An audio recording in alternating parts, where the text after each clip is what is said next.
हारी कमेटी की तरफां कुछ करारदादूं आहिनि जेके मां हिते पास कराइनि तव्हांखे हथ मथे करे जेको आहे उहो पास कराइनि। बाबा सिंध कामरेड हैदर बख्श जतोई जी 52वीं वरसी के मौके ते ही करारदादूं पास कजन थियूं।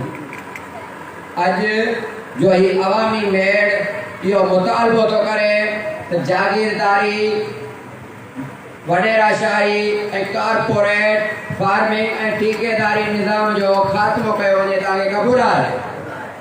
पंजाब पारां सिंध जे पाणी ते लॻंदड़ धाड़ो बंदि करे पाणी जी मुंसिपाली विरचत ऐं पुछड़ीअ जे आबादकारनि ऐं हारियुनि ताईं जल्द पाणी पहुचायो वञे। तव्हांखे क़बूल आहे?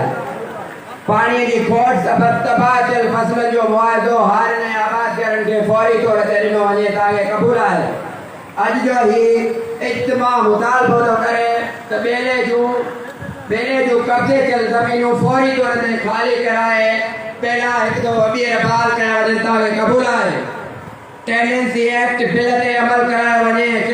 खिलाफवर्जी कंदड़ ज़मीनदारनि ते कानूनी कदम कया वञनि। तव्हांखे क़बूल आहे? अॼु जो ही इज्तिमा मुतालबो थो करे त फौरी तौर ते हारी कोर्टूं क़ाइम करे सिंध जे हार जा मसला हल कया वञनि। तव्हांखे क़बूल आहे? बेज़मीन हारनि खे फौरी तौर ते ज़मीनूं अलाट करे ॾिनियूं वञनि। बाण ॿिज ऐं दरई दवाउनि ते हारनि ऐं आबादकारनि खे फौरी तौर ते सब्सिडी जो ऐलान कयो वञे। तव्हांखे क़बूल आहे? मिलावटी ऐं नाक़स बाण ॿिज ज़रई दवाऊं फराहम कंदड़ कंपनियुनि डीलरनि जा लाइसेंस रद्द करे खेनि सख़्त खां सख़्त सज़ाऊं ॾिनियूं वञनि। तव्हांखे क़बूल आहे? हारियुनि जी भलाई लाइ हारी वेलफेयर बोर्ड जोड़े उन में हारियुनि जा नुमाइंदा मुक़ररु कया वञनि ऐं हारियुनि खे सिहत ऐं तालीम जूं मुफ़्त सहूलियतूं ॾिनियूं वञनि। तव्हांखे क़बूल आहे? अॼु जो ही इज्तिमा इहो बि मुतालबो करे थो त सिंध मां गैर कानूनी अफ़गानी बर्मी बंगाली बिहारियुनि समेत समूरनि धारनि खे फौरी तौर ते सिंध मां निकाली ॾिनी वञे। सिंध अंदर गैर सिंधियुनि खे जारी कयल डोमिसाइल ऐं शनाख्ती कार्ड फौरी तौर ते रद्द कया वञनि।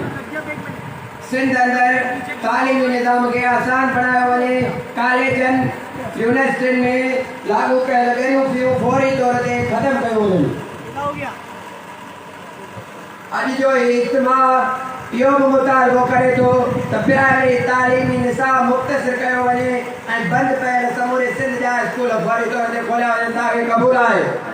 बिल्डर माफिया खे ॾिनल ज़मीनूं वापसि वठी सिंध जे बेघर मज़दूर पोरतनि नंढे दुकानदारनि बेवा औरतनि मोचिन वाढनि राज़नि ऐं बेघर थियल ग़रीब पोरतनि में विराए वञनि। तव्हांखे क़बूल आहे? बंद कारखाननि ऐं मिलनि खे जल्द हलायो वञे। न हलंदड़ कारखाननि खे क़ौमी तालीम में वठी मज़दूरनि जे हाल कया वञनि ऐं मकामी माण्हुनि खे रोज़गार मुहैया कयो वञे। तव्हांखे क़बूल आहे? सिंध लेडी हेल्थ वर्कर जी रहियल पगारनि खे जल्द जारी कयो वञे ऐं खेनि प्रमोशन ॾिना वञनि।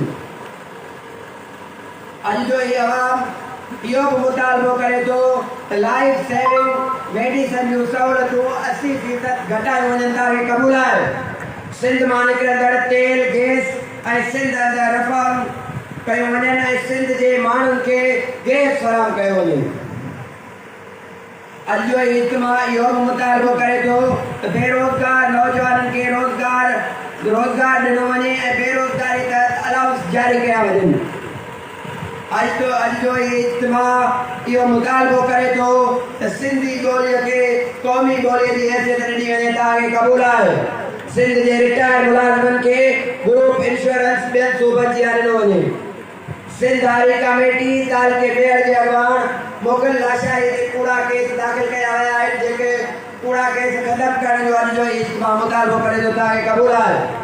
सिंध जे रोड जी जल्द खां जल्द मरम्मत कराई वञे। सिंध मां अताई डॉक्टरनि ऐं अताई लेबॉरेटरियुनि खिलाफ़ सख़्त क़दम कया वञनि। तव्हांखे क़बूल आहे? ऐं अॼु जो इज्तिमा इहो बि मुतालबो करे थो त महांगाईअ खे ख़तमु करे आम वाइपे जूं शयूं